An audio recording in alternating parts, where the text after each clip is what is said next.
एक समय की बात है, एक शांत गांव में एक सुंदर लड़की रहती थी जिसका नाम था सौंदर्य। वह साधारण कपड़े पहनती थी, पर उसकी आंखों में चमक और दिल में प्यार भरा था। वह किताबों से बेहद प्यार करती थी और हर दिन नई कहानियां पढ़ती थी। एक दिन उसके पिता, जो एक व्यापारी थे, एक दूर यात्रा पर निकले। सफर के दौरान वह एक जादुई जंगल में भटक गए और वहां उन्हें एक भव्य लेकिन सुनसान महल मिला।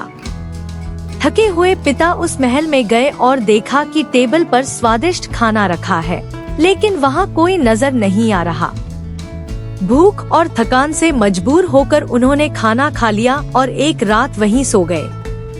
अगली सुबह जब वो बागीचे से गुजर रहे थे, उन्होंने एक खूबसूरत गुलाब देखा।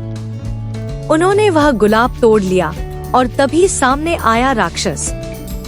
वह राक्षस बहुत डरावना था, उसके सींग थे और आवाज गूंजती हुई, तुमने मेरा गुलाब चुराया। इसकी सजा तुम्हें या तुम्हारे किसी प्रिय को भुगतनी होगी। राक्षस गरजा। डर के मारे व्यापारी ने माफी मांगी। राक्षस ने कहा, अगर तुम्हारी कोई बेटी खुद यहाँ आए तो मैं उसे छोड़ दूंगा। पिता जैसे तैसे घर पहुँचे और अपनी बेटी को सब बताया। सौंदर्य ने निडर होकर कहा, मैं जाऊंगी, मैं पापा को कुछ नहीं होने दूंगी। वह अकेली उस महल में पहुंची। महल रहस्यमय था, लेकिन अंदर की चीजें जैसे जीवित थी। बात करने वाले कप, घड़ियां और शम्माएं। राक्षस ने उसे डराया नहीं, बल्कि विनम्रता दिखाई। धीरे धीरे दोनों ने बातें करना शुरू की। राक्षस हर शाम उसे खाने पर बुलाता और कहता, क्या तुम मुझसे विवाह करोगी? सौंदर्य हर बार मुस्कुराकर नहीं कह देती, लेकिन उनका रिश्ता गहरा होता गया। एक दिन राक्षस ने सौंदर्य को एक जादुई आईना दिखाया जिसमें उसने अपने बीमार पिता को देखा। वह घबरा गई और राक्षस से कहा, मुझे उनसे मिलने जाना है। राक्षस ने उसे जाने दिया, लेकिन कहा, जल्दी लौट आना। सौंदर्य अपने पिता से मिली, उनकी देखभाल की, लेकिन उसे लौटने में देर हो गई।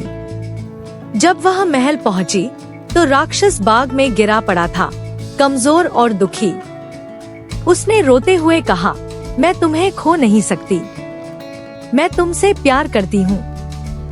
जैसे ही सौंदर्य ने यह कहा, राक्षस के ऊपर जादू चमका और वह एक सुंदर राजकुमार में बदल गया। उसने बताया कि एक जादूगरनी ने उसे तब तक राक्षस बना दिया था जब तक कोई उससे सच्चा प्रेम नहीं करेगा। इसके बाद सौंदर्य और राजकुमार ने विवाह कर लिया। पूरा महल रोशनी से भर गया, सब चीजें फिर से जीवंत हो गईं। गांव से लोग आए और सभी ने जश्न मनाया। और इस तरह प्रेम और साहस की यह जादुई कहानी हमेशा के लिए अमर हो गई।